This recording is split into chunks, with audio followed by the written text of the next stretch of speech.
good thing to do is twice a year have a chat with your accountant and then go and talk to your advisor. If you can use the accountancy figures to complete a profit monitor to check the farm's efficiency level, that's a good thing to do then, and you can come up with a plan with your advisor to drive up output and maybe reduce some costs. You are listening to the latest episode of the Tillage Edge with me, Michael Hennessy. We'd really appreciate it if you could listen, follow, and give us a review on Apple or Spotify or wherever you get your podcasts from. In this episode, the second of two on understanding your tax accounts, we rejoin James McDonnell, a Teagasc financial specialist, where we are discussing partnerships and where these are appropriate. James, you were talking about forming a company and why you might do it, why a farmer might do it or might not do it. You might maybe step us through that a little bit. Yeah, so the farmer goes and talks to the accountant, and the accountant says, you have X amount in tax. And the farmer says, oh, that's very big. How do I reduce it? And then company gets offered. A company pays 12.5% tax, but you and I, and anybody working generally gets onto the high tax rate fairly quickly. So you're talking about 40%. So how does a company work, and are there benefits there? Well, I suppose it starts with, what are your business plans, or what's the plan for the farm for the next 10 years? So if there's a lot of investment to be made, capital allowances reduce the tax bill. But if the business is stable and there's no investment in the foreseeable future, and it's throwing back a lot of profit every year, then it's to do with, are the farm profits significantly higher than what you need to run the household? Because you're working for your company. If you get paid a wage, well, then if you draw a lot out of the company, you're paying high tax on it. The company is paying you a wage. So the wages reduce the company's profits. So if the company is making no profit, it pays no tax. So there's no benefit. So if the farm is making 200,000 a year, and you only need 50,000 a year to run the household because there's other income coming in for a spouse, well, then you're only paying a small amount of tax. Towards if you're not in the company, all 200,000 that the farm makes, you're paying a lot of tax on that as a sole trader. So if you're leaving 150,000 in the company, that's only paying 12.5%. Towards you could be paying nearly 40% on it. So that's where the difference is. And then it comes to, the average age of a farmer now is almost close to 60. So if in the near term that you're thinking of, completing a farm succession plan, well, a company is a piece of paper. So you own shares in your company. But to maximize capital gains tax and retirement relief, you need to be farming your company for more than 10 years before you pass it on, if that's your plan. So I think when you're farming a company, it's about the exit,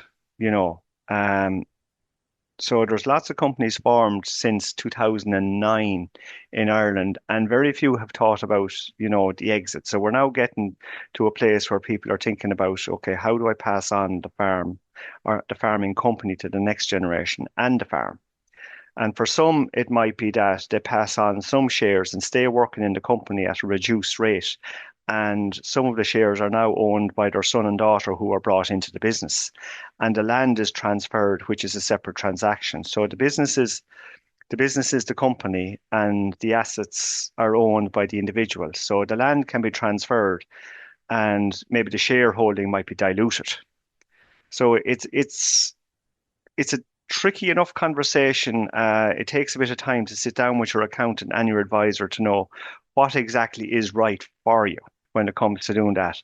There's a lot of moving parts in it, and you need to think long term about a company, not just about, can I save 10 or 15,000 in tax over the next 2 or 3 years? That's not the conversation you should really be having. No, you don't do it in a rush. There's a good bit of setting up involved in it, and it's, you have to do, even to move the crop number, or the herd number, as some people would call them.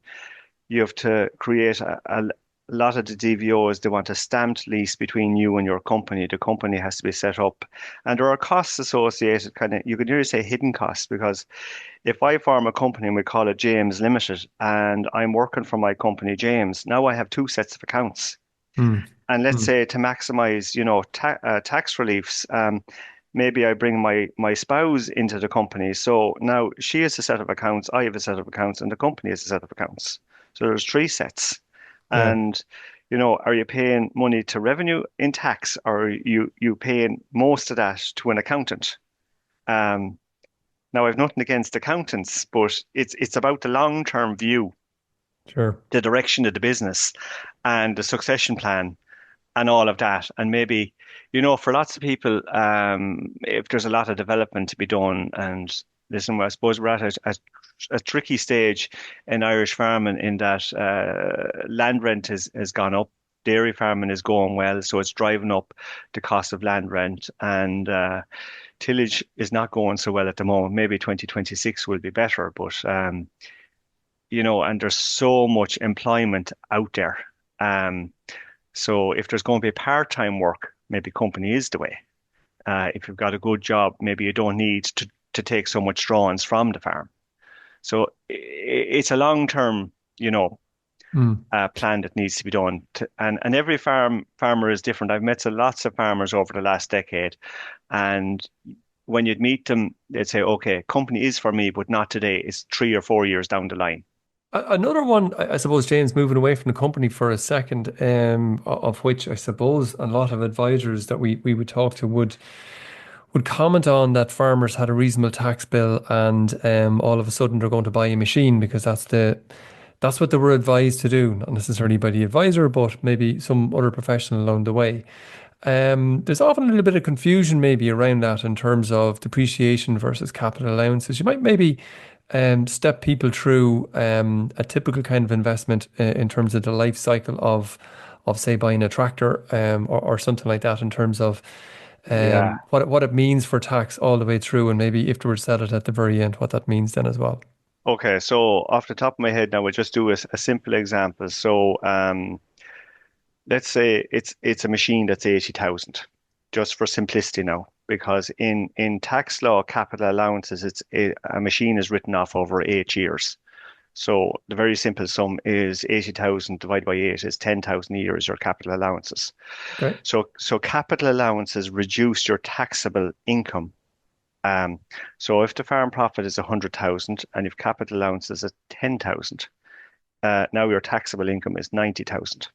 So if you go out and spend 80,000 buying a machine, it reduces your taxable income by 10,000. And if you're on the high tax rate, it's 40% of 10,000. So it reduces your tax bill by four. Okay. So 80 grand on a machine reduces your tax bill by 4,000. Now, the depreciation is, so you're trading in a machine, and let's say the machine is 9 years old. So there's no capital allowances left on it. Um, but the machine is still worth 30,000. Okay. Okay. Yeah. So you have a profit on disposal.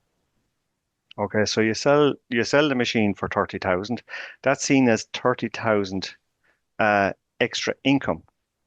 So you pay income tax on that. So if we're at the high rate, it's 40% of 30,000, which Mm. is 12,000 tax. Okay, Okay.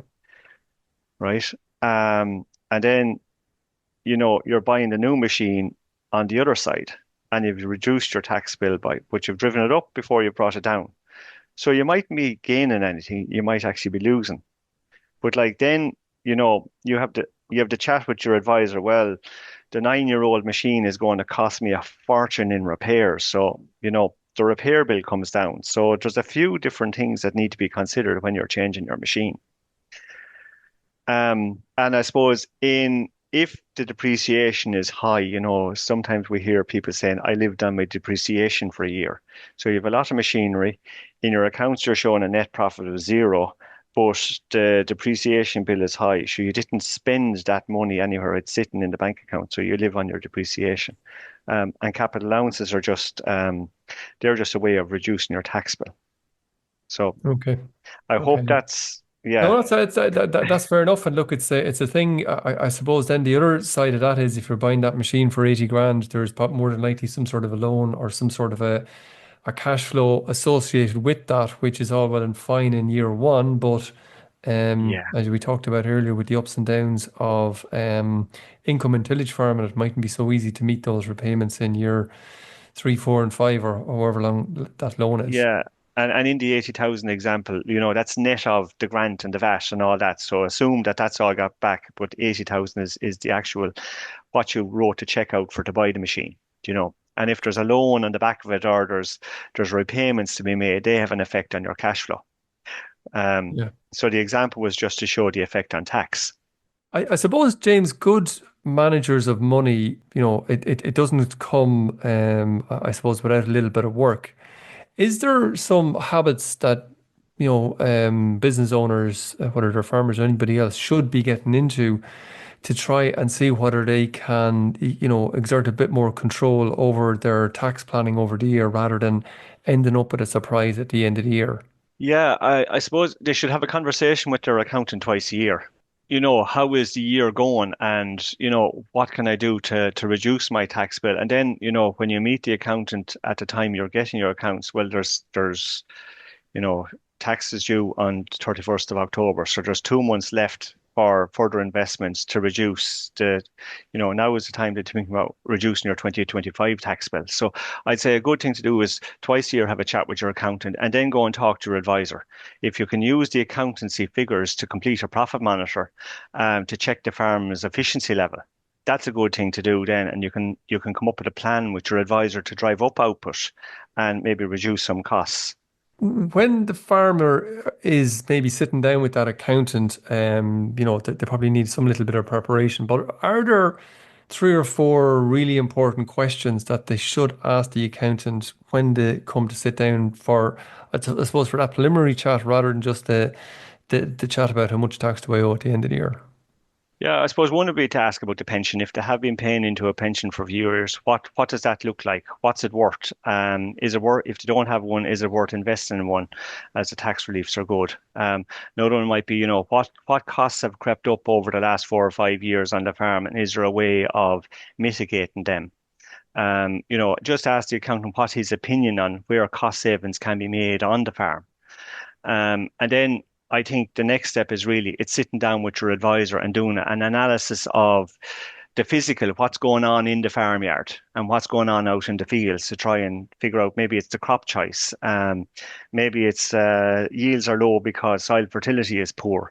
It's that kind of a conversation. What kind of inputs are associated with crops, like winter wheat there's a lot of inputs as against maybe rye, the crop choice that maybe you're getting a Sure. similar level of output, but there's less inputs required, Mm, so mm. I'd be looking at the accountant with the advisor, Okay. it's And I both of them. suppose there's always lots of tools. I think you mentioned one earlier there around the profit monitor, which is an excellent tool.